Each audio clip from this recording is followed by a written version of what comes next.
Hello, moviegoers, and welcome to another edition of Have You Seen It? I'm your host, Denise.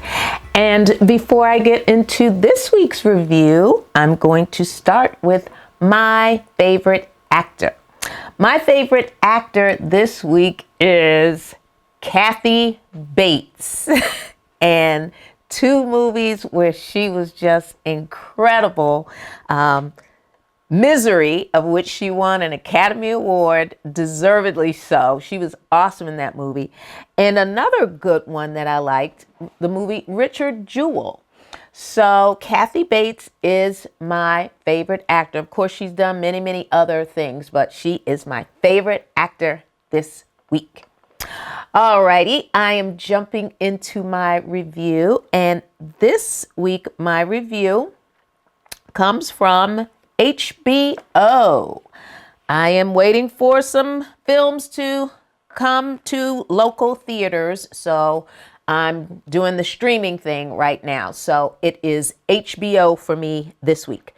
The name of the movie is Juror number 2, and it stars Nicholas Hoult. His last name is spelled Hoult, so I hope I pronounced that correctly. Toni Collette, J.K. Simmons, Zoe Deutsch, and Kiefer Sutherland. Okay, folks, in this movie, we have a young gentleman. He is married, and he and his wife are expecting a child, and he has been called for jury duty. Now, his wife is in the third trimester of a very difficult pregnancy. So, he wants to do his civic duty, but he is kind of, there is some concern there. So he is chosen to be a juror. They go through the whole jury pool, and both prosecutor and defense attorney, interview potential jurors, and he is chosen, even though he explains to the judge, what's going on at home. The judge assures him that, I think the time frame that we're going to be needing your services, I think you'll be okay.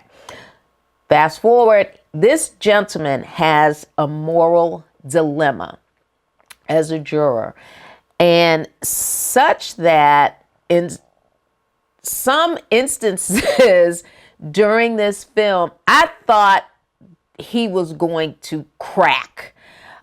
Because the dilemma is weighing on his shoulders so heavily, and he's got to keep this to himself.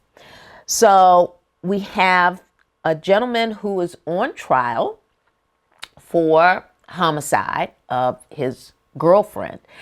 And so when the film takes you back to, how this incident occurred, you see that the couple involved were in a very volatile situation at a local bar.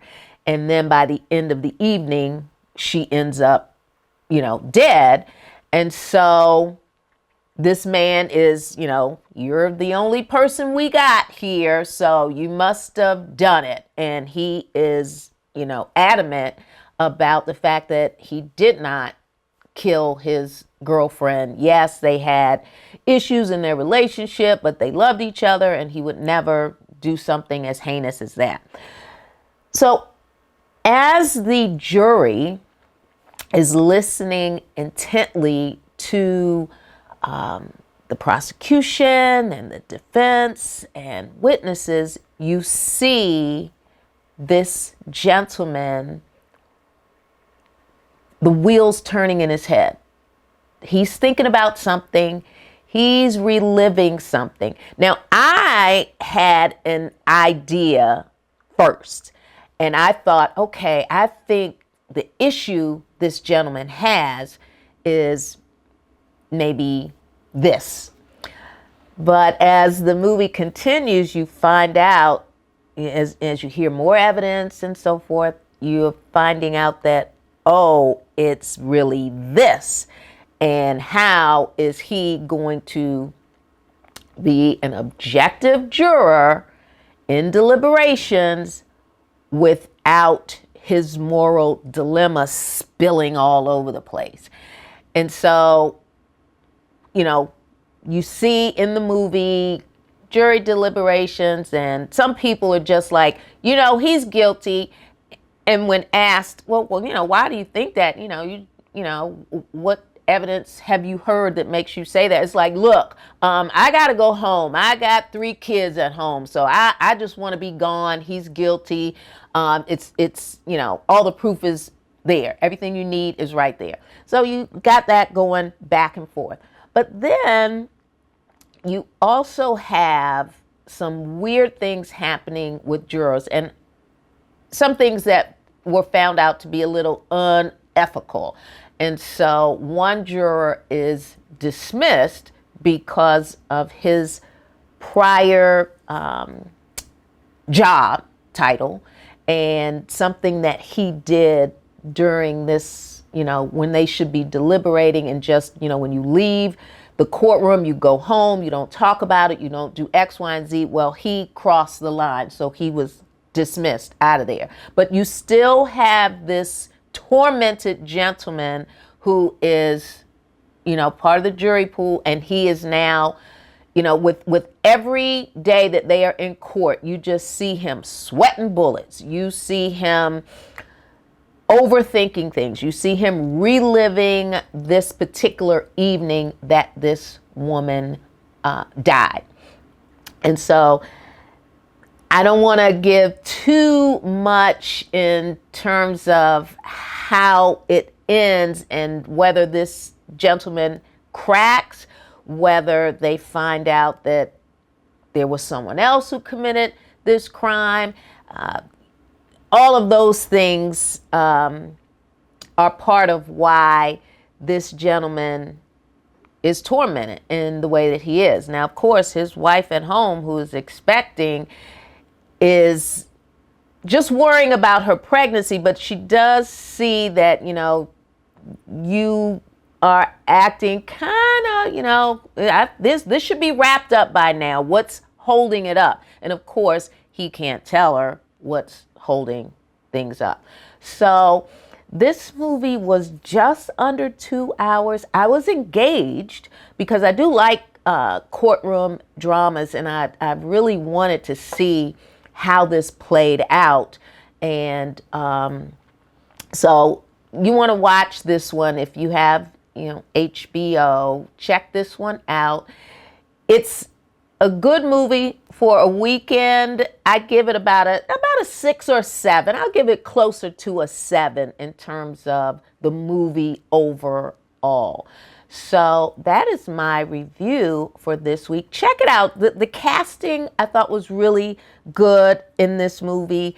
So if you like any of those people that I mentioned, especially J.K. Simmons, check this movie out on HBO, Juror number 2. All right, folks, I am going to jump into my Nailed It this week, and I'm going to stay with the courtroom theme. And my Nailed It for this week is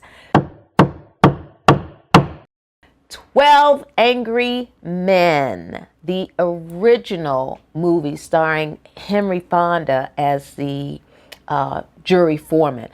The movie was fantastic. If you want to see how juries should behave, jurors should behave in deliberations and talking things out and trying to really, really think critically and objectively about a murder and the life of someone who may spend the rest of their years in jail, you want to check that one out. Not only is 12 Angry Men, the original, very good, there was a remake done many, many years later that was equally good. And I also saw the play at Ford's Theater. That's how much I like that movie. So that is my Nailed It for this week. 12 Angry Men. I'm going to go with the original. All right, folks, you can subscribe to our YouTube channel. Make sure you hit that like button. And remember, we are available on BlueSky at HYSI. Okay, moviegoers, you know what to do. Until next week, I need you to see a movie because I'm going to see a movie. Until next week, bye-bye.